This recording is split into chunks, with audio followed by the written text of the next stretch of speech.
Bienvenue sur notre chaîne Murmure de minuit. Ici, ce sera votre portail vers l'inconnu. Abonnez-vous dès maintenant à notre chaîne et activez la cloche pour ne jamais manquer nos histoires terrifiantes. Que votre voyage soit rempli de frissons.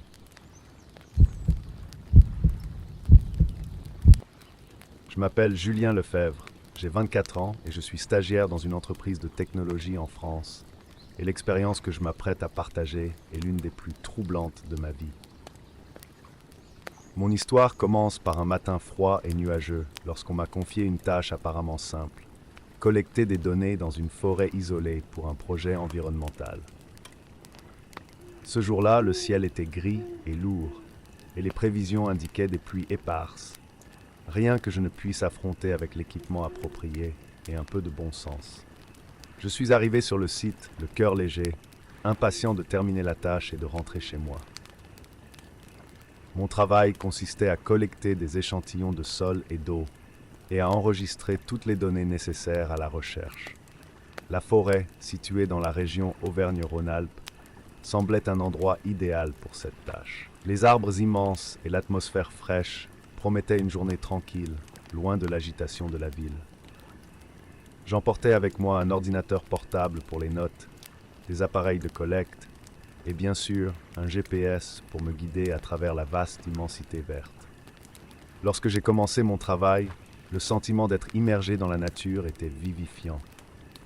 Les feuilles humides crépitaient sous mes pieds alors que je marchais le long du sentier désigné. La brise légère et le chant des oiseaux créaient une mélodie tranquille qui apaisait mon esprit. Cependant, au fur et à mesure que la journée avançait, j'ai commencé à remarquer quelque chose que je ne pouvais pas identifier immédiatement. De petits détails ont commencé à perturber mon sentiment de normalité. Des marques étranges sur les arbres, comme si quelqu'un avait gratté l'écorce avec un objet pointu, et des bruits inexplicables, qui semblaient venir de partout et de rien à la fois. Le son était le premier signe que quelque chose n'était pas à sa place. C'était une fissure lointaine, comme si quelqu'un cassait des branches au loin, mais la forêt semblait déserte. Chaque fois que j'essayais de localiser la source des bruits, il cessait brusquement, ne me laissant que l'écho de mon propre malaise.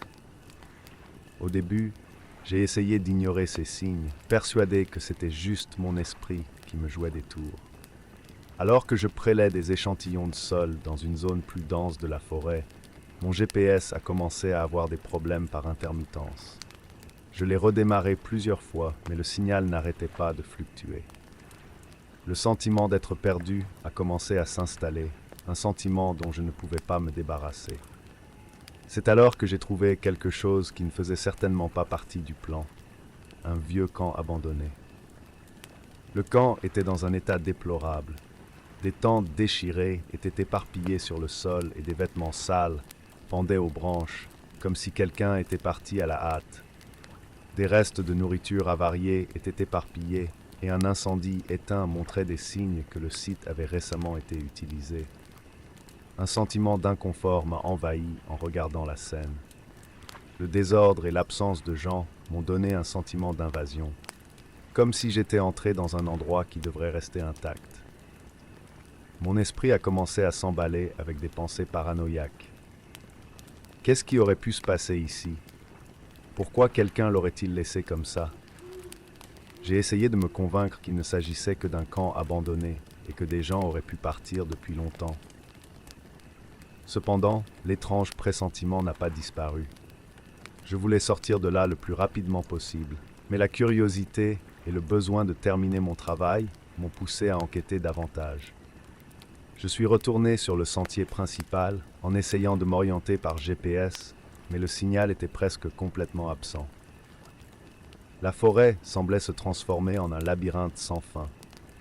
Les arbres étaient plus proches et le chemin plus difficile à suivre. Le craquement des branches sous mes pieds semblait être amplifié par le silence qui dominait maintenant la pièce. Chaque ombre se transformait en menace possible, et la peur commençait à s'emparer de moi. Le sentiment d'être observé était constant et oppressant, comme si quelque chose d'invisible me suivait. À chaque pas, l'inconfort augmentait. J'ai essayé de me souvenir du retour, mais tout se ressemblait, et l'absence de signal GPS rendait la navigation impossible. Le soleil a commencé à se coucher et l'obscurité a commencé à s'installer, ce qui n'a fait qu'intensifier mon anxiété. J'étais physiquement fatigué et épuisé émotionnellement, mais je savais que je devais trouver un moyen de m'en sortir. Finalement, après ce qui m'a semblé être une éternité, j'ai trouvé un sentier secondaire qui semblait me ramener à mon point de départ. Je marchais d'un pas pressant, la peur de me perdre toujours présente. Quand j'ai enfin vu la clairière où j'avais commencé les travaux, une vague de soulagement m'a envahi. Il était épuisé, son corps et son esprit totalement épuisés par l'expérience. Mon retour a été marqué par un sentiment de défaite et de soulagement mitigé. J'ai remis mes données et mes rapports à l'entreprise, mais j'ai omis le sentiment d'être suivi et les événements troublants qui se sont produits. Je pensais qu'ils pensaient peut-être que je réagissais de manière excessive ou que mon esprit me jouait des tours. Mon objectif était d'accomplir la tâche et de garder mon image professionnelle intacte. Malgré la livraison de toutes les données et la rédaction d'un rapport détaillé sur les échantillons, le sentiment de malaise ne m'a pas quitté. L'expérience dans la forêt m'a laissé une marque profonde. J'ai appris à être plus prudent et à faire confiance à mon instinct. Le sentiment d'être observé et les événements étranges dans la forêt m'ont appris que tous les mystères ne doivent pas être résolus et que tous les défis ne sont pas ce qu'ils semblent être. La forêt isolée d'Auvergne-Rhône-Alpes est devenue un sombre rappel que la nature peut cacher des secrets bien plus sombres qu'on ne le pense. Au fil du temps, ma perception a changé. Je suis devenu plus conscient de ce qui m'entourait et plus conscient des dangers invisibles. Cette expérience m'a profondément marqué et a changé ma façon de faire face aux défis et aux situations imprévues. Bien que je ne puisse pas identifier ce qui ou qui me regardait, le sentiment d'inconfort et de peur que je ressentais dans les bois ne m'a jamais complètement quitté. Ils sont devenus une partie permanente de ma vie et de mon expérience, façonnant la personne que je suis aujourd'hui. J'ai toujours été un homme terre-à-terre, un mineur qui fait face à la vie telle qu'elle est et ne se laisse pas emporter par les superstitions ou les légendes urbaines. Je m'appelle Erik Hansen et je travaille dans les mines de Norvège depuis près de 20 ans. Cependant, ce qui m'est arrivé la nuit dernière a remis en question toutes mes croyances et m'a forcé à faire face à une réalité bien plus sombre que toutes les histoires d'horreur que j'avais jamais entendues. Tout a commencé par un accident apparemment anodin. Je me rendais dans une mine isolée pour inspecter du matériel lorsqu'une tempête soudaine s'est formée. Le vent fort et les fortes pluies ont rendu la route presque impraticable. J'ai réussi à contrôler le véhicule pendant un certain temps, mais finalement, la piste glissante et les conditions défavorables m'ont fait perdre le contrôle. Le véhicule a glissé et a heurté un arbre. L'impact a été brutal, mais j'ai été relativement indemne. Cependant, la voiture a été complètement endommagée et sans autre option en vue, j'ai décidé de me mettre à l'abri. Au loin, j'ai repéré une cabane isolée, apparemment inhabitée et recouverte d'une couverture de végétation. La tempête s'intensifiait et la cabane semblait être le seul endroit où je pouvais trouver un refuge. Traverser la forêt était une tâche ardue. La pluie trempait mes vêtements et le vent faisait bouillonner la végétation, mais j'arrivais enfin à destination. La cabane était vieille et délabrée, avec des fenêtres brisées et des portes déformées. La structure semblait être sur le point de s'effondrer, mais c'était mieux que de résister à la tempête à l'extérieur. Je suis entré et je suis tombé sur un environnement sale, couvert de poussière et de toiles d'araignée. L'endroit était abandonné depuis longtemps, mais c'était mon abri de fortune pour la nuit. Ce à quoi je ne m'attendais pas, c'est que cette cabane serait le début d'un cauchemar bien plus grand. Après m'être un peu calmé, j'ai commencé à explorer l'endroit à la recherche de quelque chose d'utile. Je suis allé à une petite étagère dans un coin de la pièce et j'ai commencé à fouiller dans les boîtes et les tiroirs. J'ai trouvé une série de vieux journaux intimes et de photographies délavées. Curieux, j'ai commencé à examiner les journaux intimes. Les pages étaient jaunies et fragiles, mais les mots étaient encore lisibles. Les journaux appartenaient à une famille qui y vivait apparemment depuis des décennies.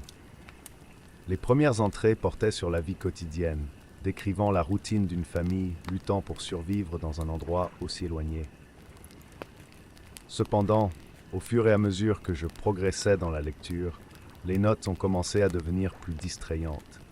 Il a été fait mention d'un accident mortel impliquant une mine d'or à proximité. Le récit était vague, mais le ton du désespoir et de la peur était palpable. Quelque chose de terrible s'était passé, et la simple mention d'une mine éveillait en moi un malaise croissant. En examinant les photographies, l'une d'entre elles a particulièrement attiré mon attention. C'était une image délavée de la famille devant la cabane, mais à l'arrière-plan, je pouvais distinguer une structure qui ressemblait à une mine d'or. La photo date de plusieurs années, mais la mine semble avoir joué un rôle important dans leur vie. Avec un sentiment de malaise croissant, j'ai décidé d'enquêter sur la mine qui apparaissait sur la photo. J'ai attrapé ma lampe de poche et une machette pour couper la végétation dense, et je me suis dirigé vers la mine. La zone environnante était recouverte d'une épaisse couche de broussailles, et la mine était dans un état encore plus déplorable que la cabane. Il était évident que personne n'y était entré depuis de nombreuses années. En entrant dans la mine, j'ai remarqué des signes d'activité récente.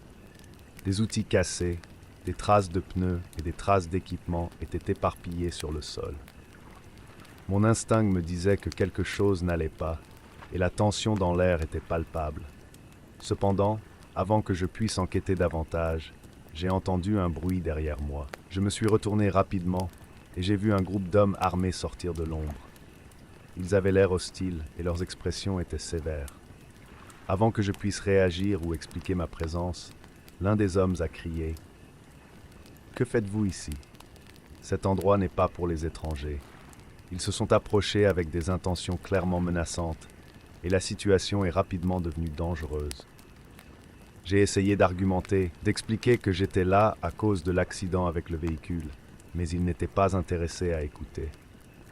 La tension est montée et soudain, je me suis retrouvé à courir à travers la forêt, essayant d'échapper au groupe de chasseurs qui me poursuivaient.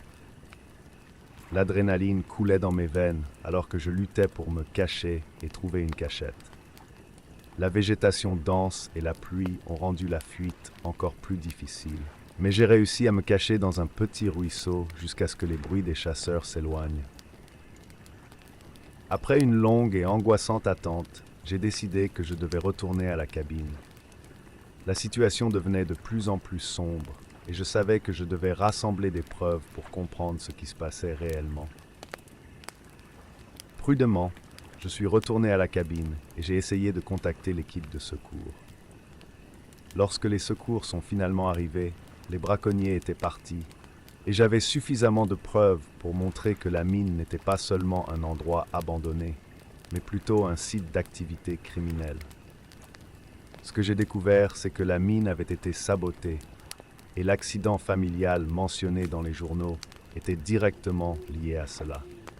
Les braconniers qui m'ont attaqué étaient impliqués dans un plan illégal et la mine faisait partie de leurs opérations. Le sabotage semblait avoir été un moyen de dissimuler leurs activités illicites et la famille qui avait disparu était probablement une victime de ces crimes. Je suis rentré dans la ville avec une nouvelle perspective sur le monde qui m'entourait. Ce qui semblait être une simple nuit dans une cabane isolée s'est avéré être une expérience terrifiante qui a remis en question mes croyances et montré que le danger peut provenir de sources inattendues. La forêt norvégienne n'était pas seulement un endroit paisible, mais aussi un cadre où de sombres secrets se cachaient dans l'ombre, et la réalité pouvait être bien plus effrayante que n'importe quelle légende. Maintenant, même dans ma routine quotidienne, le poids de l'expérience pèse toujours sur moi. Les souvenirs de cette nuit sont vifs et troublants, et le sentiment d'être constamment observé n'a jamais complètement disparu. La vie continue. Mais la réalisation que le monde est peut-être un endroit plus sombre que je ne l'avais imaginé ne m'a jamais quitté. La vérité est que, même dans la vie de tous les jours, le danger peut se cacher là où nous nous y attendons le moins, et la réalité peut être plus terrifiante que n'importe quelle fiction.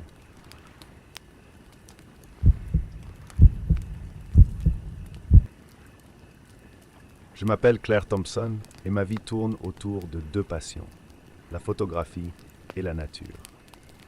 J'ai 28 ans et au fil des ans, j'ai développé un lien fort avec le monde naturel, capturant sa beauté et sa complexité à travers l'objectif de mon appareil photo. Lorsque j'ai reçu l'invitation à documenter la faune dans une forêt isolée du Canada, cela m'a semblé être le projet parfait pour élever ma carrière et contribuer à la préservation de l'environnement. L'idée d'explorer un territoire isolé, loin des conventions urbaines, correspondait exactement à ce que je recherchais. Le voyage a commencé avec une excitation palpable. La forêt canadienne, avec ses vastes étendues de verdure et son profond silence, promettait d'être le cadre idéal pour mes photos. À mon arrivée, j'ai été accueilli par une petite cabane en bois, simple et modeste, mais avec un charme rustique qui se fondait parfaitement dans l'environnement. L'isolement de la cabane m'a procuré un sentiment de paix et j'étais impatient de commencer à capturer l'essence de la forêt et de sa faune. La première journée a été consacrée à l'exploration et à la familiarisation avec le terrain. La forêt était comme un monde à part, avec des arbres anciens et immenses qui se dressent comme des sentinelles silencieuses. Chaque pas semblait résonner à travers le tapis de feuilles sèches et le bruit lointain des animaux sauvages remplissait l'air. Cependant, quelque chose dans l'immensité de la forêt m'a fait ressentir un léger malaise. Le sentiment que quelque chose se cachait, mais je l'ai ignoré, immergé dans la beauté qui m'entourait. Alors que je me promenais le long d'un sentier peu exploré, quelque chose d'inhabituel a attiré mon attention.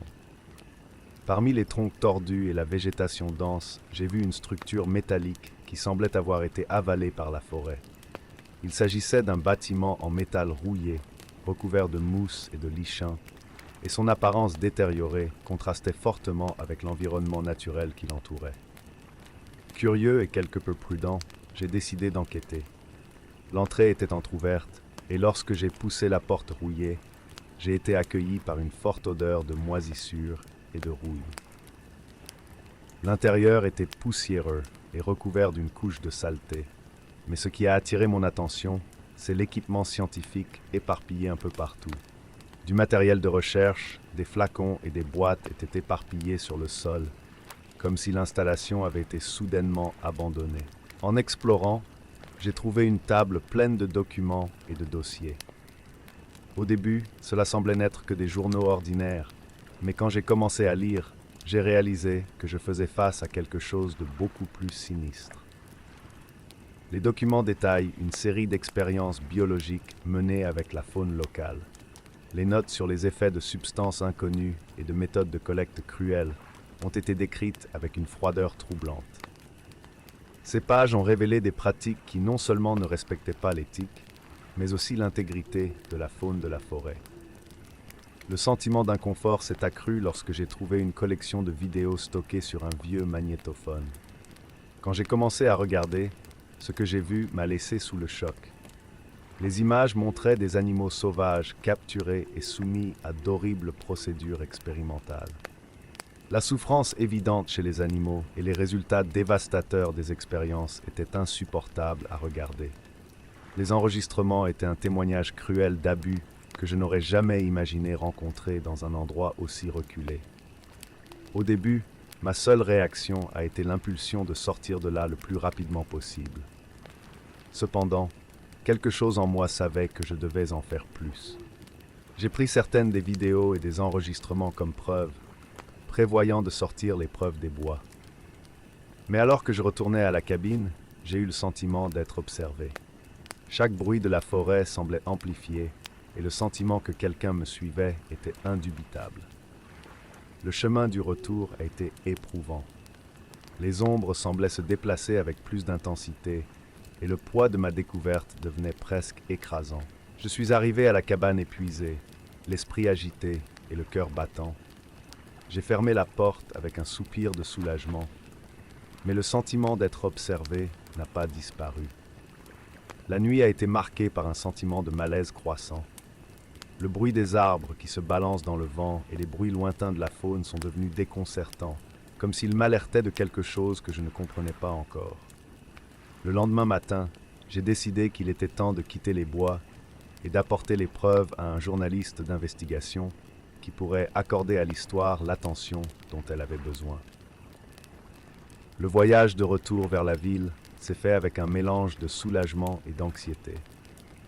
Chaque pas que je faisais vers ma destination ressemblait à une course contre la montre, alors que j'essayais de digérer ce que j'avais découvert et la peur persistante d'être suivi.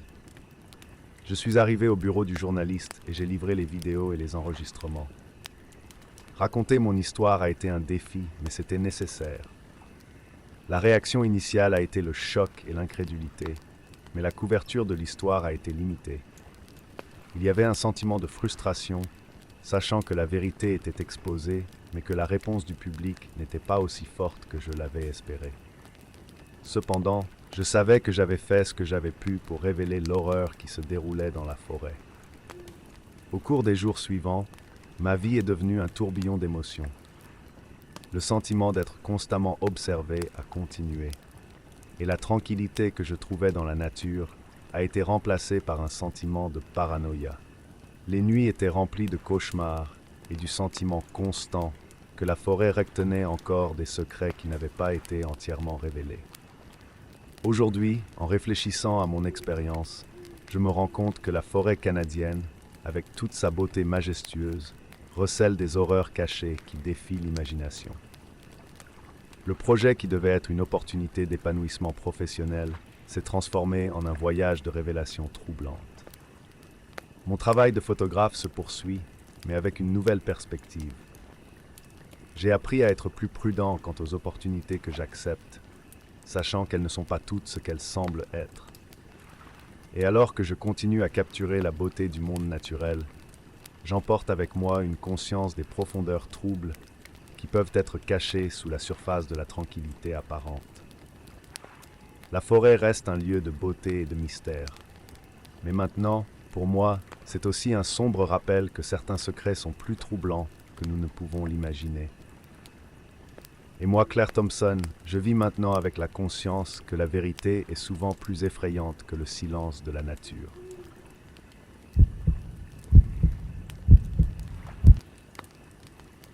La forêt, avec ses arbres immenses et son vaste silence, semblait le cadre parfait pour la conclusion de mon prochain livre.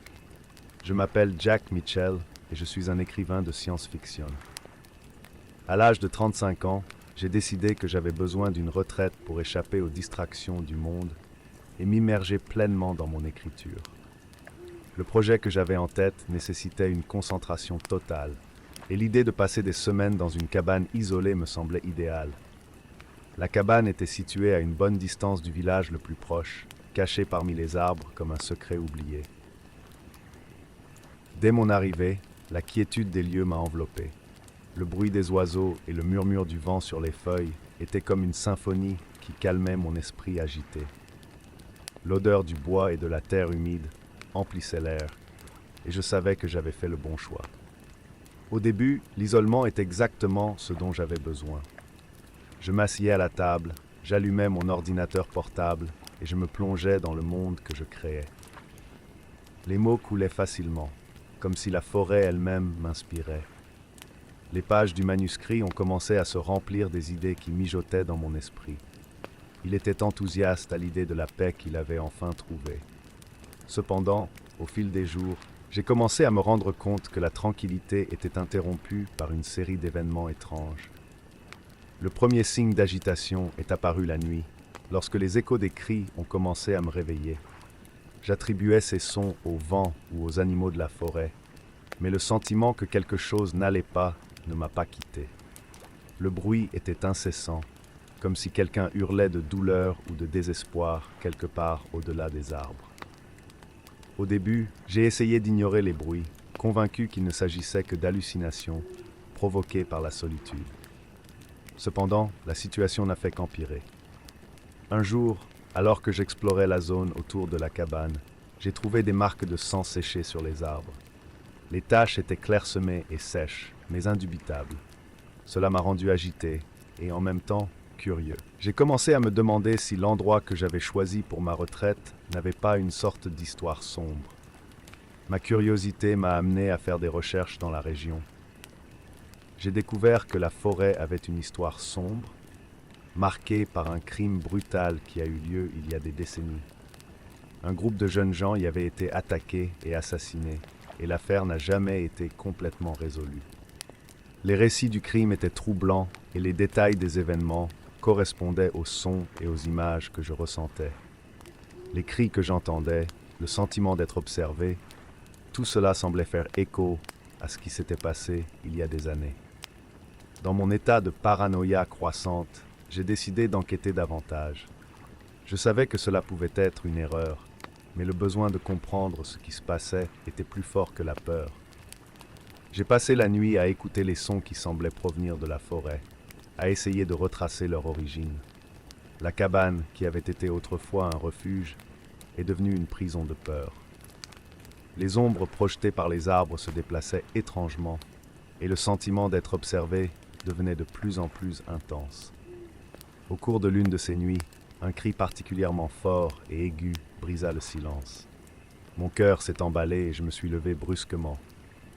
Avec la lampe de poche dans une main et un bâton dans l'autre, je me suis dirigé vers le son.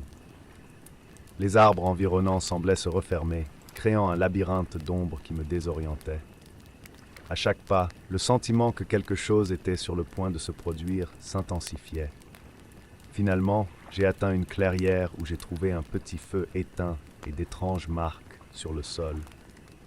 Le feu de camp avait été utilisé récemment, mais il n'y avait personne autour. Les marques sur le sol étaient difficiles à interpréter, mais elles semblaient être une sorte de rituel ou de signe. La peur que je ressentais était palpable, et l'idée qu'il puisse y avoir quelqu'un ou quelque chose caché parmi les arbres me faisait trembler. De retour à la cabine, j'ai essayé de me calmer et de rationaliser ce que j'avais vu. Peut-être que c'était juste d'autres personnes qui étaient là avant moi. Mais le sentiment que la forêt avait son propre esprit, qu'elle était vivante et qu'elle me regardait, était inéluctable. Les ombres de la cabine semblaient se déplacer avec une vie propre, et le sentiment d'être observé ne disparaissait jamais. La paranoïa s'est installée et j'ai commencé à me demander si l'endroit ne perturbait pas mon esprit d'une manière que je ne pouvais pas contrôler. Dans mon état de désespoir, j'ai essayé d'écrire, mais les mots ne sont pas venus. Mon manuscrit, qui avait jadis coulé facilement, semblait maintenant être un effort titanesque. La créativité que j'avais recherchée se transformait en torture mentale. Chaque bruit, chaque ombre semblait amplifiée, et la frontière entre la réalité et la paranoïa devenait de plus en plus floue. La décision d'affronter mes peurs est devenue inévitable. J'avais besoin de comprendre si ce que je vivais était réel ou simplement le résultat de mon esprit perturbé. La nuit suivante, équipé d'un appareil photo et d'un magnétophone, j'ai décidé de passer la nuit à l'extérieur de la cabine, dans l'espoir de capturer un indice sur ce qui se passait. J'ai passé des heures dans la clairière où j'avais trouvé le feu, essayant d'entendre le moindre bruit qui pourrait expliquer ce qui se passait. Rien. Le silence était absolu et en même temps terrifiant. La seule chose que j'entendais était le bruit du vent et le crépitement occasionnel des feuilles.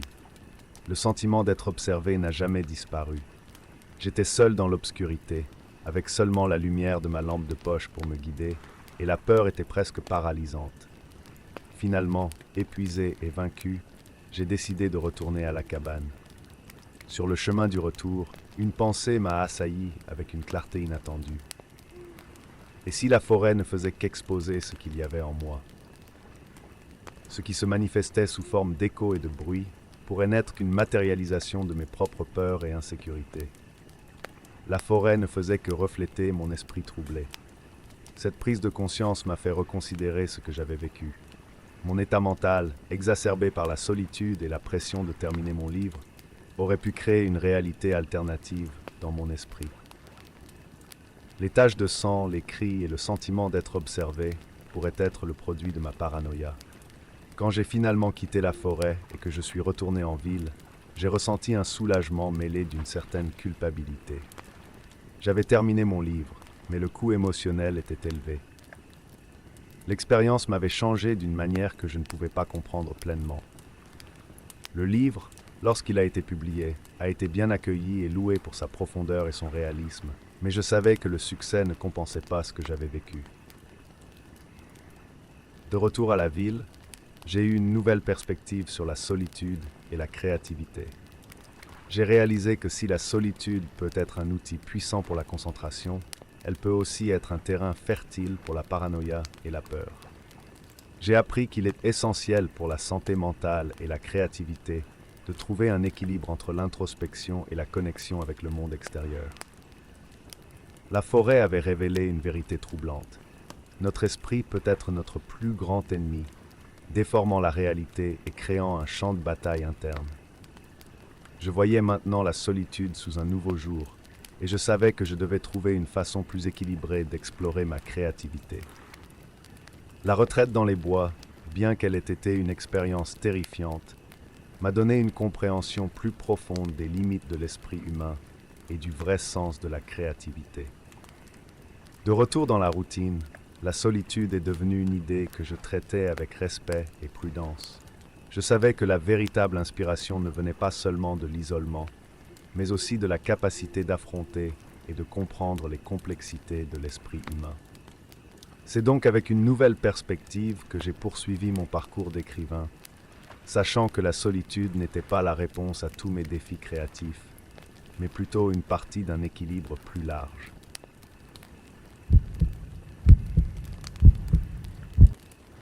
J'ai toujours voulu comprendre la véritable essence de la culture japonaise, et mon échange universitaire à Tokyo m'a semblé être l'occasion idéale. À l'âge de 21 ans, il était plein d'enthousiasme et d'un soupçon d'insouciance. Je n'aurais jamais imaginé que ma curiosité m'emmènerait dans un endroit aussi sombre et dérangeant. Le travail de terrain que nous allions mener était simple: collecter des données sur la culture et l'histoire locale. C'était une mission importante pour le cours d'études culturelles et historiques que je suivais, et j'étais déterminé à en tirer le meilleur parti. L'enseignant était clair sur la nécessité de respecter l'environnement et les traditions, mais j'étais plus intéressé par les légendes fascinantes et les histoires mystérieuses qui entouraient cette forêt isolée du Japon. La visite a commencé avec le groupe vivant et bien structuré, suivant les directives et restant proche. Le sentiment d'être dans un endroit inconnu et chargé d'histoire m'a donné envie d'explorer. La forêt était imposante, avec des arbres centenaires et un air dense, plein de secrets. Bientôt, le groupe s'est dispersé pour collecter des échantillons et faire des observations. Cependant, j'étais attiré par quelque chose de plus profond, un désir presque irrationnel de démêler l'inconnu. Quand je me suis éloigné du groupe, la forêt semblait se transformer. Le bruit lointain de la conversation et des rires a été remplacé par le chant des oiseaux et le bruissement des feuilles. Mon cœur battait d'un mélange d'excitation et d'anxiété. J'ai suivi un chemin qui semblait prometteur, jusqu'à ce que j'aperçoive une entrée recouverte de mousse et de vignes, comme s'il s'agissait d'un passage vers une autre époque. La curiosité l'a emporté sur ma raison. Sans hésiter, je suis entré dans la grotte. L'intérieur était froid et humide, avec une odeur de terre humide et de pierres anciennes. Les murs étaient couverts d'inscriptions anciennes et de figures sculptées qui semblaient avoir été faites il y a des siècles. La lumière de ma lampe de poche illuminait les marques et créait des ombres qui dansaient sur les murs. J'étais stupéfait, mais aussi un peu agité. L'atmosphère dans la grotte était lourde et le sentiment d'être observé a commencé à s'intensifier. En explorant, je me suis rendu compte que les inscriptions n'étaient pas seulement ornementales, mais semblaient raconter une histoire. Il y avait des symboles et des figures que je ne pouvais pas déchiffrer, mais ils avaient certainement une signification profonde. Le bruit des gouttelettes d'eau qui s'écoulaient du plafond semblait résonner dans chaque couloir étroit, créant une ambiance encore plus sombre. C'est alors que j'ai commencé à ressentir une présence étrange. Les ombres sur les murs semblaient se déplacer de manière erratique et une sensation de froid me parcourait le dos. Des visions commencèrent à émerger, des silhouettes brumeuses et des yeux brillants qui apparaissaient et disparaissaient à un rythme effréné. J'ai essayé de concentrer mon attention pour comprendre ce que je voyais, mais les visions s'estompaient chaque fois que j'essayais de m'en rapprocher. Le sentiment d'être observé s'est intensifié. J'avais l'impression d'être suivi par quelque chose que je ne pouvais pas voir, quelque chose qui dépassait l'entendement humain. La grotte semblait s'étendre et se contracter comme si elle était vivante. Dans l'un des couloirs les plus profonds, une silhouette commença à se manifester. C'était une entité ténébreuse, enveloppée d'une aura éthérée et indistincte, qui semblait transcender la réalité elle-même. La présence de l'entité m'a paralysé. L'être semblait m'observer d'un regard pénétrant, comme s'il pouvait voir à l'intérieur de mon âme. Sa manifestation n'était pas claire, mais il y avait un sentiment palpable qu'il transmettait un message. Les mots ont été murmurés dans une langue que je ne comprenais pas, et les images qui m'ont été montrées étaient déroutantes et troublantes. Il y avait quelque chose à propos du fait que la grotte est un site sacré et que je devais en sortir avant qu'il ne soit trop tard. La panique commença à s'installer. L'envie de m'échapper s'est emparée de moi et j'ai cherché frénétiquement une issue. Chaque pas semblait plus lourd que le précédent et le sentiment d'être suivi devenait presque insupportable. Les visions sont devenues plus intenses, montrant des images de personnes anciennes accomplissant des rituels et des cérémonies directement liées aux légendes locales. Finalement, j'ai repéré une sortie, une ouverture qui menait au sentier. Un soulagement mêlé de peur m'a poussé à courir. Chaque bruit dans la forêt semblait amplifié, et je regardais constamment en arrière, essayant de voir si quelque chose me suivait. La course semblait interminable, et le sentiment d'être observé n'a jamais disparu. Quand j'ai finalement vu le groupe de loin, un mélange de soulagement et de malaise m'a envahi. Ils étaient rassemblés dans une clairière, discutant avec animation. Mon esprit était un tourbillon de pensées et d'émotions. Il y avait une partie de moi qui voulait vous raconter tout ce que j'avais vécu, mais une autre partie était terrifiée à l'idée d'être discréditée ou ridiculisée. De retour au lodge, j'ai pris la décision d'enregistrer ce que j'avais trouvé dans la grotte, mais sans mentionner les détails de l'entité ou les visions. J'ai soigneusement noté les inscriptions, les artefacts et tout ce que j'ai pu observer, en me concentrant sur la partie archéologique et historique. Cependant, j'ai gardé l'expérience surnaturelle secrète. La dernière chose que je voulais, c'était que mon expérience soit ignorée, comme le fruit de mon propre esprit troublé. Mon récit au groupe s'est concentré sur les découvertes faites dans la grotte et les implications historiques possibles. J'ai écrit un article détaillé sur les légendes locales et l'importance culturelle de la grotte, mais j'ai omis toute mention de ce que j'avais vu et ressenti.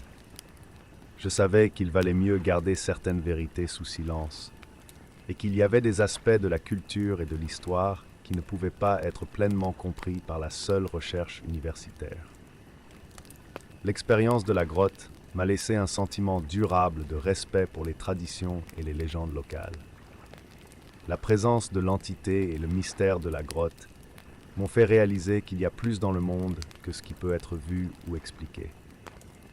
Les histoires et les légendes culturelles ont une profondeur et une signification qui vont au-delà de la compréhension rationnelle. Et j'ai appris à valoriser le respect et la vénération de ces traditions. Je continue à porter avec moi les souvenirs de la grotte et des visions, comme un rappel qu'il vaut mieux ne pas dire et respecter certaines choses. Le mystère de la grotte japonaise m'a enseigné une leçon importante sur la complexité de la culture et l'importance de l'aborder avec humilité et respect. Bien que j'ai échappé à la vie, l'impact de cette expérience continue d'influencer ma perception du monde et mon attitude face à l'inconnu.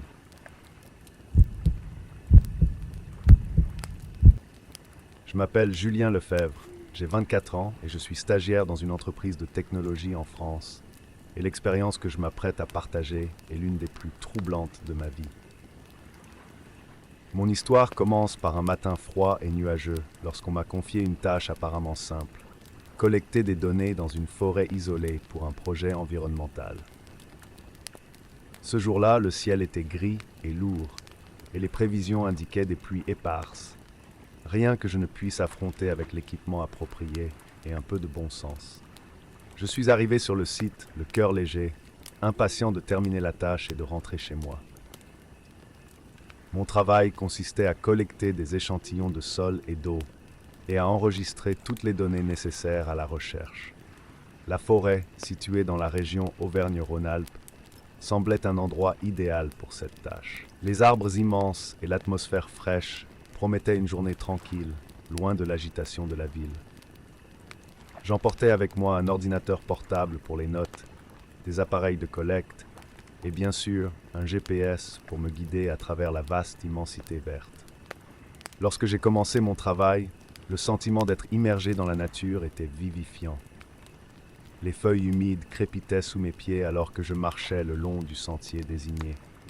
La brise légère et le chant des oiseaux créaient une mélodie tranquille qui apaisait mon esprit. Cependant, au fur et à mesure que la journée avançait, j'ai commencé à remarquer quelque chose que je ne pouvais pas identifier immédiatement. De petits détails ont commencé à perturber mon sentiment de normalité. Des marques étranges sur les arbres, comme si quelqu'un avait gratté l'écorce avec un objet pointu, et des bruits inexplicables, qui semblaient venir de partout et de rien à la fois. Le son était le premier signe que quelque chose n'était pas à sa place.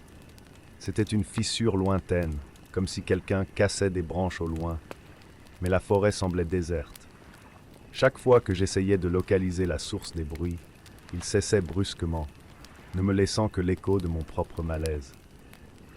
Au début, j'ai essayé d'ignorer ces signes, persuadé que c'était juste mon esprit qui me jouait des tours. Alors que je prélais des échantillons de sol dans une zone plus dense de la forêt, mon GPS a commencé à avoir des problèmes par intermittence. Je l'ai redémarré plusieurs fois, mais le signal n'arrêtait pas de fluctuer. Le sentiment d'être perdu a commencé à s'installer, un sentiment dont je ne pouvais pas me débarrasser. C'est alors que j'ai trouvé quelque chose qui ne faisait certainement pas partie du plan, un vieux camp abandonné. Le camp était dans un état déplorable. Des tentes déchirées étaient éparpillées sur le sol et des vêtements sales pendaient aux branches, comme si quelqu'un était parti à la hâte. Des restes de nourriture avariée étaient éparpillés et un incendie éteint montrait des signes que le site avait récemment été utilisé. Un sentiment d'inconfort m'a envahi en regardant la scène. Le désordre et l'absence de gens m'ont donné un sentiment d'invasion, comme si j'étais entré dans un endroit qui devrait rester intact. Mon esprit a commencé à s'emballer avec des pensées paranoïaques. Qu'est-ce qui aurait pu se passer ici? Pourquoi quelqu'un l'aurait-il laissé comme ça? J'ai essayé de me convaincre qu'il ne s'agissait que d'un camp abandonné et que des gens auraient pu partir depuis longtemps. Cependant, l'étrange pressentiment n'a pas disparu. Je voulais sortir de là le plus rapidement possible, mais la curiosité et le besoin de terminer mon travail m'ont poussé à enquêter davantage. Je suis retourné sur le sentier principal en essayant de m'orienter par GPS, mais le signal était presque complètement absent. La forêt semblait se transformer en un labyrinthe sans fin. Les arbres étaient plus proches et le chemin plus difficile à suivre. Le craquement des branches sous mes pieds semblait être amplifié par le silence qui dominait maintenant la pièce. Chaque ombre se transformait en menace possible, et la peur commençait à s'emparer de moi. Le sentiment d'être observé était constant et oppressant, comme si quelque chose d'invisible me suivait. À chaque pas, l'inconfort augmentait. J'ai essayé de me souvenir du retour, mais tout se ressemblait, et l'absence de signal GPS rendait la navigation impossible. Le soleil a commencé à se coucher et l'obscurité a commencé à s'installer, ce qui n'a fait qu'intensifier mon anxiété. J'étais physiquement fatigué et épuisé émotionnellement, mais je savais que je devais trouver un moyen de m'en sortir. Finalement, après ce qui m'a semblé être une éternité, j'ai trouvé un sentier secondaire qui semblait me ramener à mon point de départ. Je marchais d'un pas pressant, la peur de me perdre toujours présente. Quand j'ai enfin vu la clairière où j'avais commencé les travaux, une vague de soulagement m'a envahi. Il était épuisé, son corps et son esprit totalement épuisés par l'expérience. Mon retour a été marqué par un sentiment de défaite et de soulagement mitigé. J'ai remis mes données et mes rapports à l'entreprise, mais j'ai omis le sentiment d'être suivi et les événements troublants qui se sont produits. Je pensais qu'ils pensaient peut-être que je réagissais de manière excessive ou que mon esprit me jouait des tours. Mon objectif était d'accomplir la tâche et de garder mon image professionnelle intacte. Malgré la livraison de toutes les données et la rédaction d'un rapport détaillé sur les échantillons, le sentiment de malaise ne m'a pas quitté. L'expérience dans la forêt m'a laissé une marque profonde. J'ai appris à être plus prudent et à faire confiance à mon instinct. Le sentiment d'être observé et les événements étranges dans la forêt m'ont appris que tous les mystères ne doivent pas être résolus et que tous les défis ne sont pas ce qu'ils semblent être. La forêt isolée d'Auvergne-Rhône-Alpes est devenue un sombre rappel que la nature peut cacher des secrets bien plus sombres qu'on ne le pense. Au fil du temps, ma perception a changé. Je suis devenu plus conscient de ce qui m'entourait et plus conscient des dangers invisibles. Cette expérience m'a profondément marqué et a changé ma façon de faire face aux défis et aux situations imprévues. Bien que je ne puisse pas identifier ce qui ou qui me regardait, le sentiment d'inconfort et de peur que je ressentais dans les bois ne m'a jamais complètement quitté. Ils sont devenus une partie permanente de ma vie et de mon expérience, façonnant la personne que je suis aujourd'hui. J'ai toujours été un homme terre-à-terre, un mineur qui fait face à la vie telle qu'elle est et ne se laisse pas emporter par les superstitions ou les légendes urbaines. Je m'appelle Erik Hansen et je travaille dans les mines de Norvège depuis près de 20 ans. Cependant, ce qui m'est arrivé la nuit dernière a remis en question toutes mes croyances et m'a forcé à faire face à une réalité bien plus sombre que toutes les histoires d'horreur que j'avais jamais entendues. Tout a commencé par un accident apparemment anodin. Je me rendais dans une mine isolée pour inspecter du matériel lorsqu'une tempête soudaine s'est formée. Le vent fort et les fortes pluies ont rendu la route presque impraticable. J'ai réussi à contrôler le véhicule pendant un certain temps, mais finalement, la piste glissante et les conditions défavorables m'ont fait perdre le contrôle. Le véhicule a glissé et a heurté un arbre. L'impact a été brutal, mais j'ai été relativement indemne. Cependant, la voiture a été complètement endommagée et sans autre option en vue, j'ai décidé de me mettre à l'abri. Au loin, j'ai repéré une cabane isolée, apparemment inhabitée et recouverte d'une couverture de végétation. La tempête s'intensifiait et la cabane semblait être le seul endroit où je pouvais trouver un refuge. Traverser la forêt était une tâche ardue. La pluie trempait mes vêtements et le vent faisait bouillonner la végétation, mais j'arrivais enfin à destination. La cabane était vieille et délabrée, avec des fenêtres brisées et des portes déformées. La structure semblait être sur le point de s'effondrer, mais c'était mieux que de résister à la tempête à l'extérieur. Je suis entré et je suis tombé sur un environnement sale, couvert de poussière et de toiles d'araignée. L'endroit était abandonné depuis longtemps, mais c'était mon abri de fortune pour la nuit. Ce à quoi je ne m'attendais pas, c'est que cette cabane serait le début d'un cauchemar bien plus grand. Après m'être un peu calmé, j'ai commencé à explorer l'endroit à la recherche de quelque chose d'utile. Je suis allé à une petite étagère dans un coin de la pièce et j'ai commencé à fouiller dans les boîtes et les tiroirs. J'ai trouvé une série de vieux journaux intimes et de photographies délavées. Curieux, j'ai commencé à examiner les journaux intimes. Les pages étaient jaunies et fragiles, mais les mots étaient encore lisibles. Les journaux appartenaient à une famille qui y vivait apparemment depuis des décennies. Les premières entrées portaient sur la vie quotidienne, décrivant la routine d'une famille luttant pour survivre dans un endroit aussi éloigné. Cependant, au fur et à mesure que je progressais dans la lecture, les notes ont commencé à devenir plus distrayantes. Il a été fait mention d'un accident mortel impliquant une mine d'or à proximité. Le récit était vague, mais le ton du désespoir et de la peur était palpable. Quelque chose de terrible s'était passé, et la simple mention d'une mine éveillait en moi un malaise croissant. En examinant les photographies, l'une d'entre elles a particulièrement attiré mon attention. C'était une image délavée de la famille devant la cabane, mais à l'arrière-plan, je pouvais distinguer une structure qui ressemblait à une mine d'or. La photo date de plusieurs années, mais la mine semble avoir joué un rôle important dans leur vie. Avec un sentiment de malaise croissant, j'ai décidé d'enquêter sur la mine qui apparaissait sur la photo.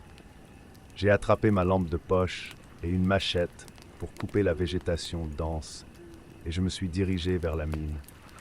La zone environnante était recouverte d'une épaisse couche de broussailles, et la mine était dans un état encore plus déplorable que la cabane.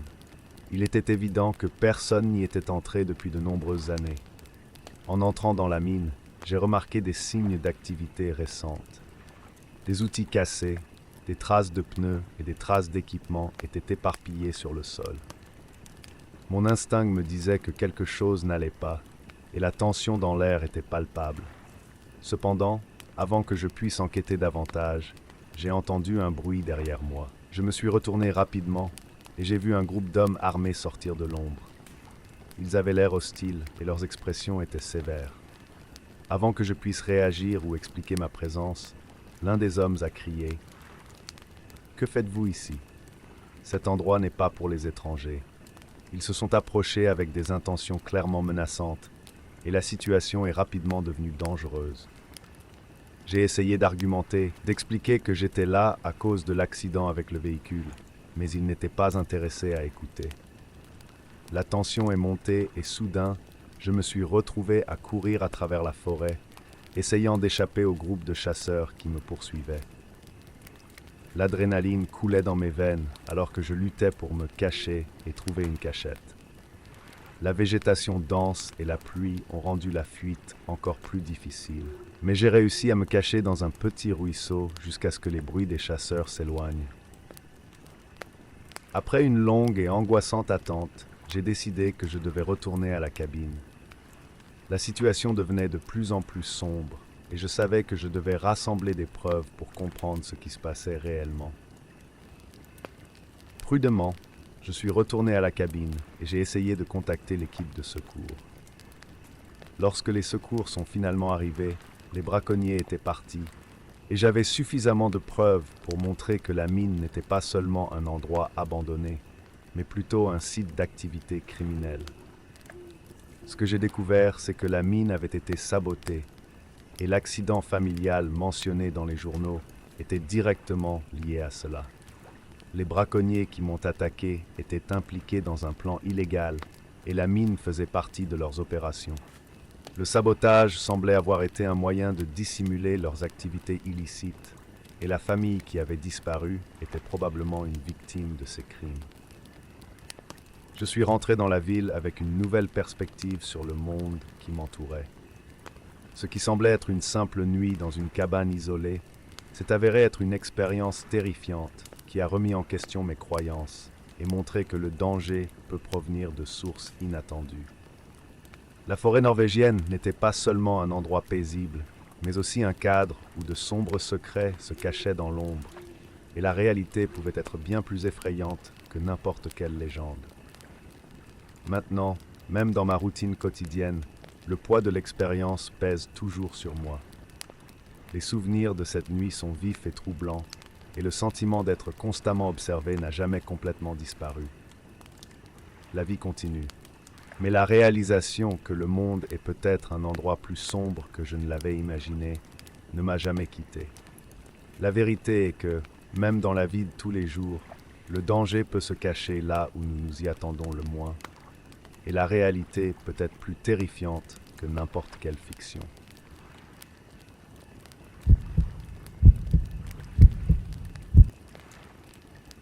Je m'appelle Claire Thompson et ma vie tourne autour de deux passions, la photographie et la nature.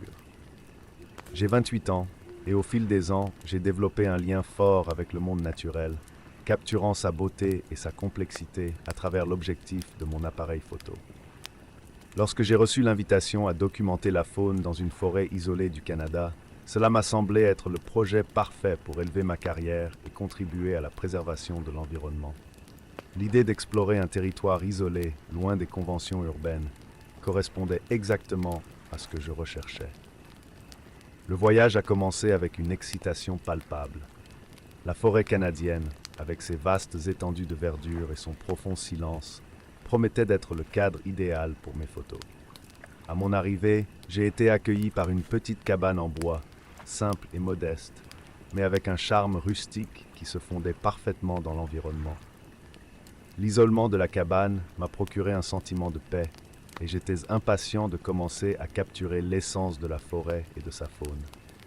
La première journée a été consacrée à l'exploration et à la familiarisation avec le terrain. La forêt était comme un monde à part, avec des arbres anciens et immenses qui se dressent comme des sentinelles silencieuses. Chaque pas semblait résonner à travers le tapis de feuilles sèches et le bruit lointain des animaux sauvages remplissait l'air. Cependant, quelque chose dans l'immensité de la forêt m'a fait ressentir un léger malaise. Le sentiment que quelque chose se cachait, mais je l'ai ignoré, immergé dans la beauté qui m'entourait. Alors que je me promenais le long d'un sentier peu exploré, quelque chose d'inhabituel a attiré mon attention. Parmi les troncs tordus et la végétation dense, j'ai vu une structure métallique qui semblait avoir été avalée par la forêt. Il s'agissait d'un bâtiment en métal rouillé, recouvert de mousse et de lichen, et son apparence détériorée contrastait fortement avec l'environnement naturel qui l'entourait. Curieux et quelque peu prudent, j'ai décidé d'enquêter. L'entrée était entr'ouverte, et lorsque j'ai poussé la porte rouillée, j'ai été accueilli par une forte odeur de moisissure et de rouille.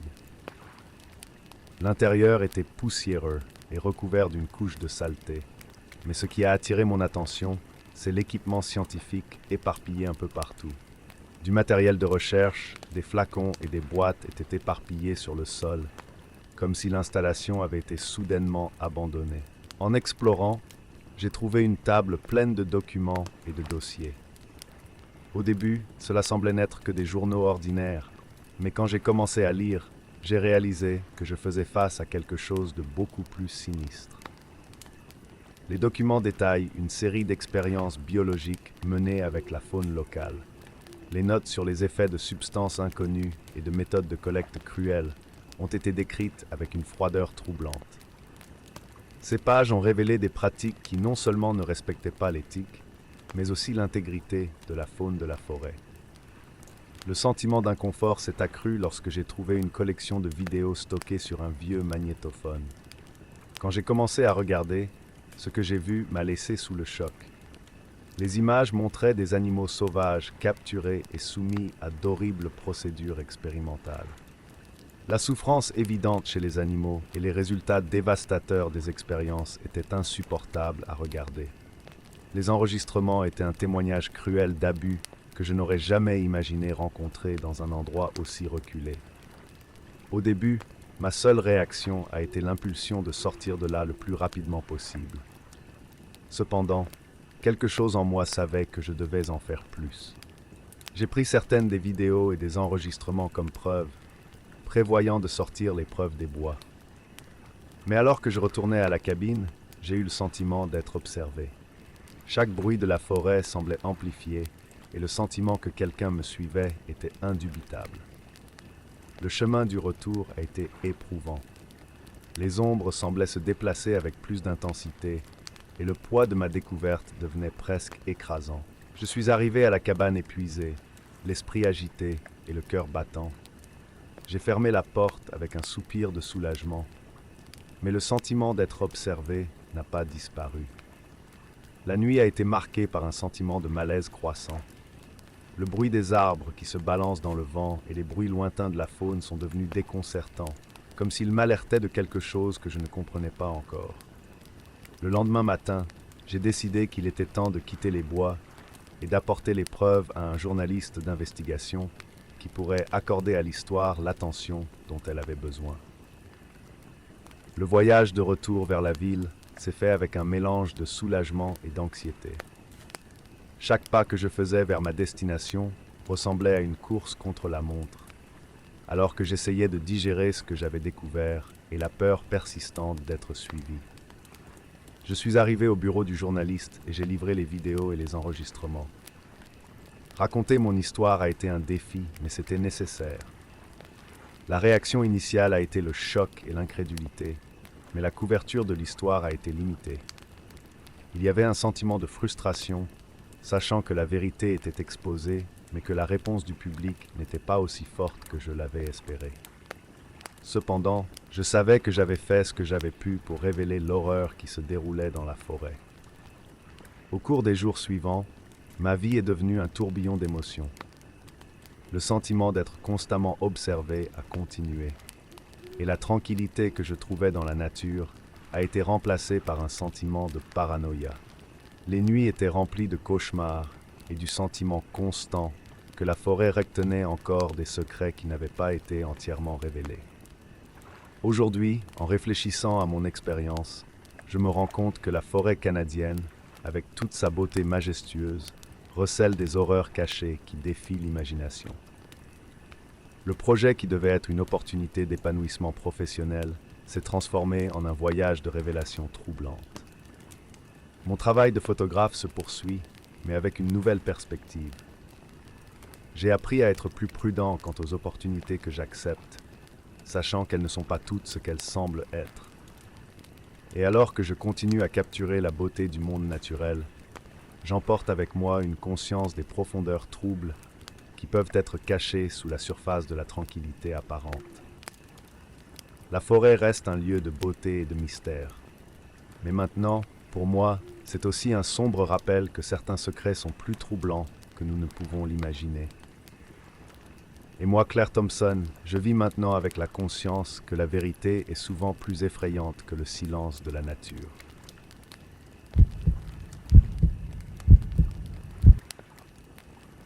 La forêt, avec ses arbres immenses et son vaste silence, semblait le cadre parfait pour la conclusion de mon prochain livre.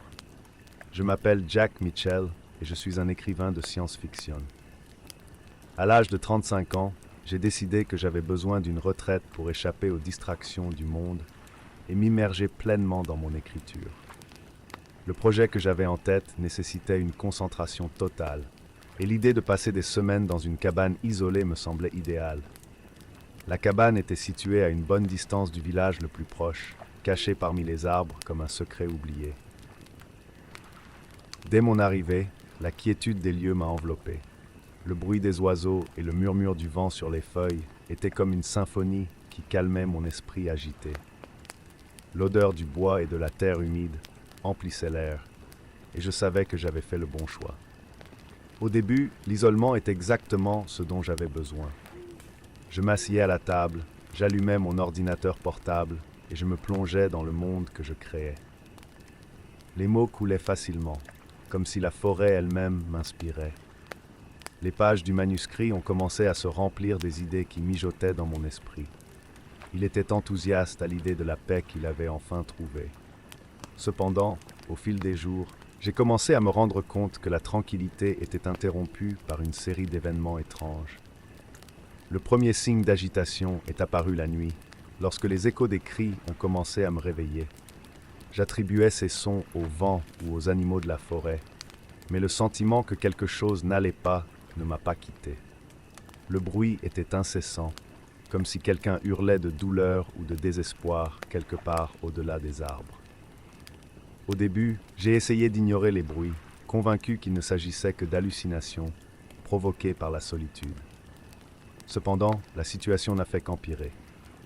Un jour, alors que j'explorais la zone autour de la cabane, j'ai trouvé des marques de sang séché sur les arbres. Les taches étaient clairsemées et sèches, mais indubitables. Cela m'a rendu agité et en même temps curieux. J'ai commencé à me demander si l'endroit que j'avais choisi pour ma retraite n'avait pas une sorte d'histoire sombre. Ma curiosité m'a amené à faire des recherches dans la région. J'ai découvert que la forêt avait une histoire sombre, marquée par un crime brutal qui a eu lieu il y a des décennies. Un groupe de jeunes gens y avait été attaqué et assassiné, et l'affaire n'a jamais été complètement résolue. Les récits du crime étaient troublants et les détails des événements correspondaient aux sons et aux images que je ressentais. Les cris que j'entendais, le sentiment d'être observé, tout cela semblait faire écho à ce qui s'était passé il y a des années. Dans mon état de paranoïa croissante, j'ai décidé d'enquêter davantage. Je savais que cela pouvait être une erreur, mais le besoin de comprendre ce qui se passait était plus fort que la peur.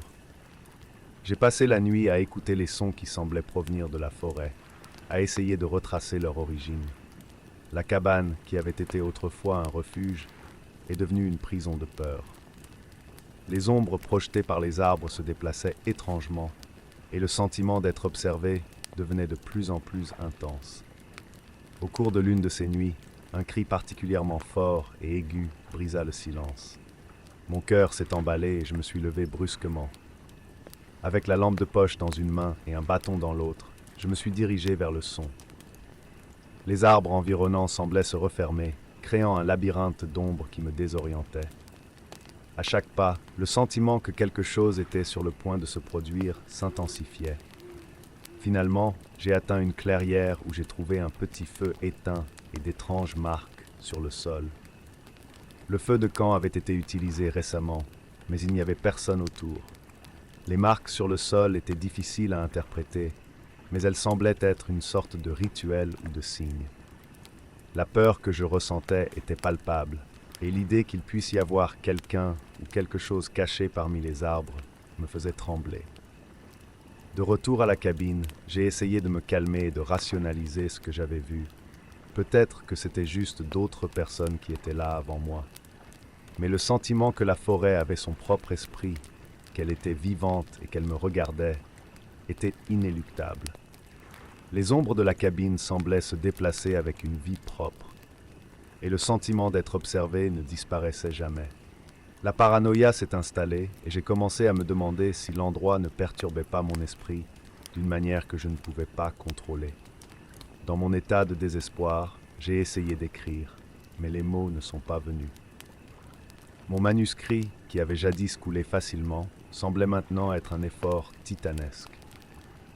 La créativité que j'avais recherchée se transformait en torture mentale.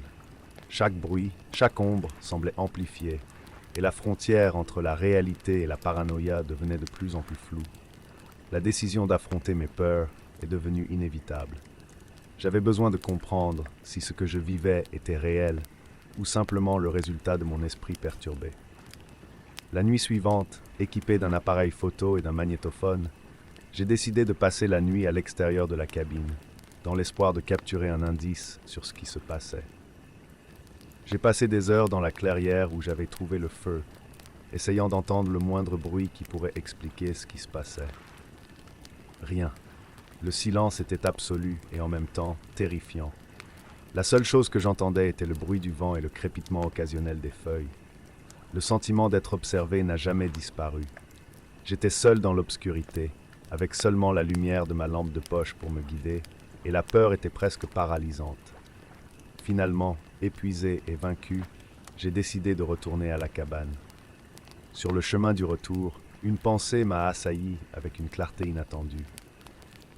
Et si la forêt ne faisait qu'exposer ce qu'il y avait en moi? Ce qui se manifestait sous forme d'échos et de bruit pourrait n'être qu'une matérialisation de mes propres peurs et insécurités. La forêt ne faisait que refléter mon esprit troublé. Cette prise de conscience m'a fait reconsidérer ce que j'avais vécu. Mon état mental, exacerbé par la solitude et la pression de terminer mon livre, aurait pu créer une réalité alternative dans mon esprit. Les taches de sang, les cris et le sentiment d'être observé pourraient être le produit de ma paranoïa. Quand j'ai finalement quitté la forêt et que je suis retourné en ville, j'ai ressenti un soulagement mêlé d'une certaine culpabilité. J'avais terminé mon livre, mais le coût émotionnel était élevé. L'expérience m'avait changé d'une manière que je ne pouvais pas comprendre pleinement. Le livre, lorsqu'il a été publié, a été bien accueilli et loué pour sa profondeur et son réalisme, mais je savais que le succès ne compensait pas ce que j'avais vécu. De retour à la ville, j'ai eu une nouvelle perspective sur la solitude et la créativité. J'ai réalisé que si la solitude peut être un outil puissant pour la concentration, elle peut aussi être un terrain fertile pour la paranoïa et la peur. J'ai appris qu'il est essentiel pour la santé mentale et la créativité de trouver un équilibre entre l'introspection et la connexion avec le monde extérieur. La forêt avait révélé une vérité troublante. Notre esprit peut être notre plus grand ennemi, déformant la réalité et créant un champ de bataille interne. Je voyais maintenant la solitude sous un nouveau jour, et je savais que je devais trouver une façon plus équilibrée d'explorer ma créativité. La retraite dans les bois, bien qu'elle ait été une expérience terrifiante, m'a donné une compréhension plus profonde des limites de l'esprit humain et du vrai sens de la créativité. De retour dans la routine, la solitude est devenue une idée que je traitais avec respect et prudence. Je savais que la véritable inspiration ne venait pas seulement de l'isolement, mais aussi de la capacité d'affronter et de comprendre les complexités de l'esprit humain. C'est donc avec une nouvelle perspective que j'ai poursuivi mon parcours d'écrivain, sachant que la solitude n'était pas la réponse à tous mes défis créatifs, mais plutôt une partie d'un équilibre plus large.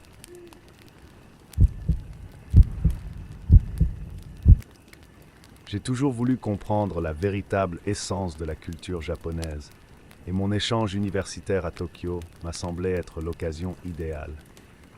À l'âge de 21 ans, il était plein d'enthousiasme et d'un soupçon d'insouciance.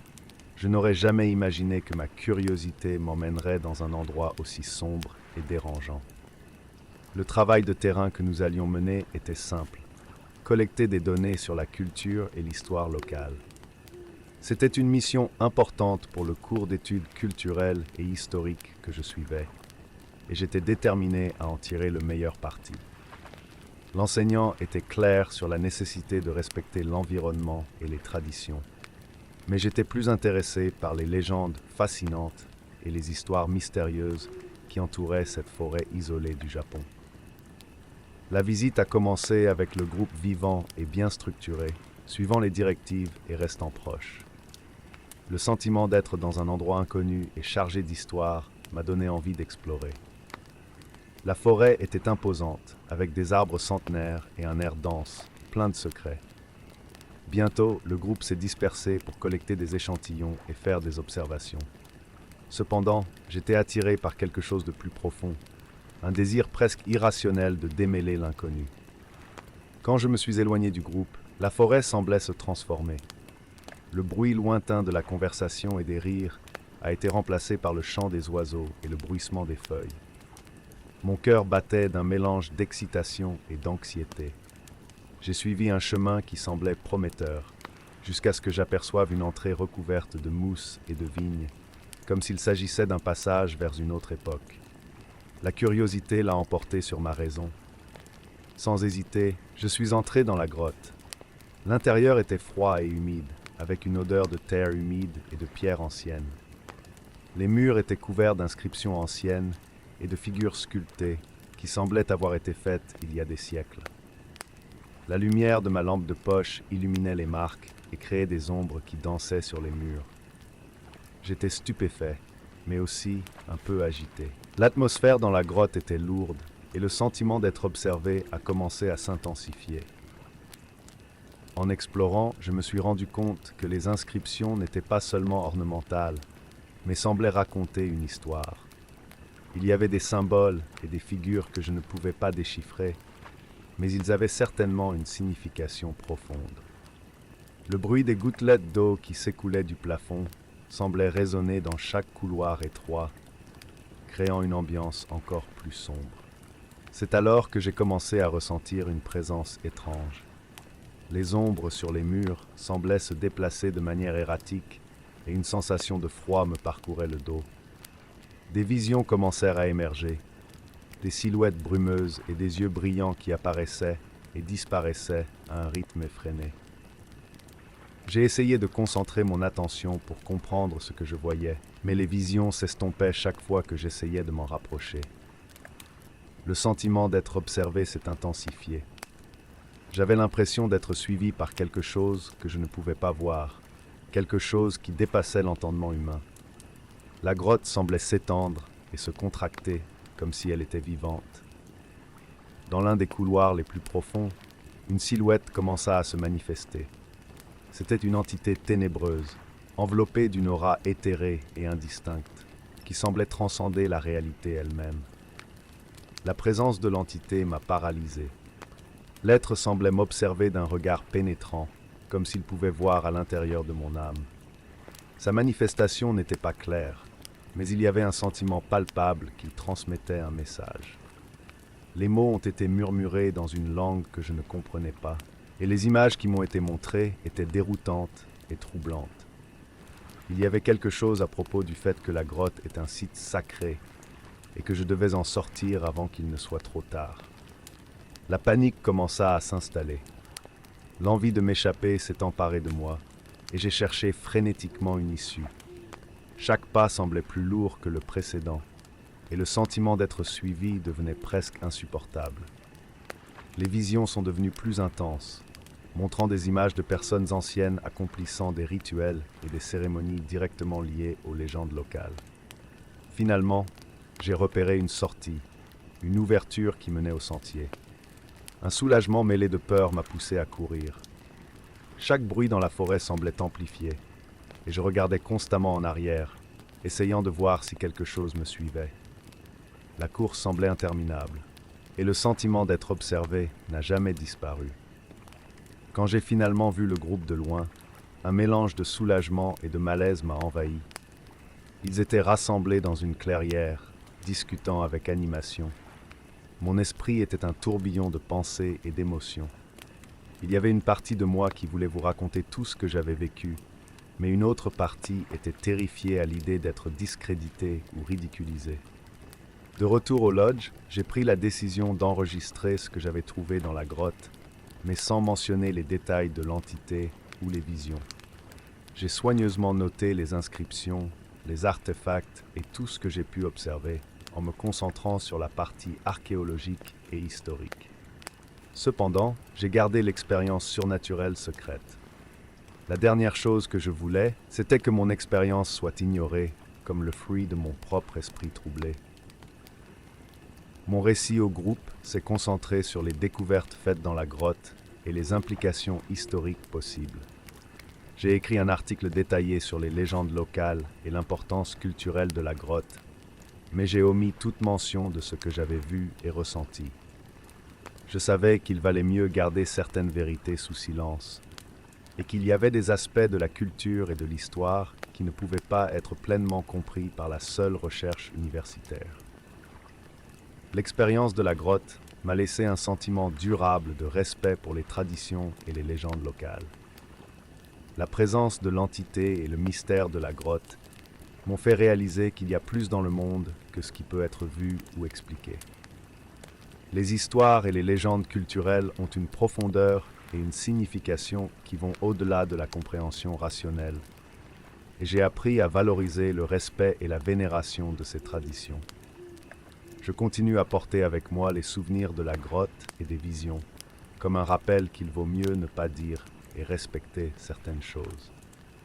Le mystère de la grotte japonaise m'a enseigné une leçon importante sur la complexité de la culture et l'importance de l'aborder avec humilité et respect. Bien que j'ai échappé à la vie, l'impact de cette expérience continue d'influencer ma perception du monde et mon attitude face à l'inconnu.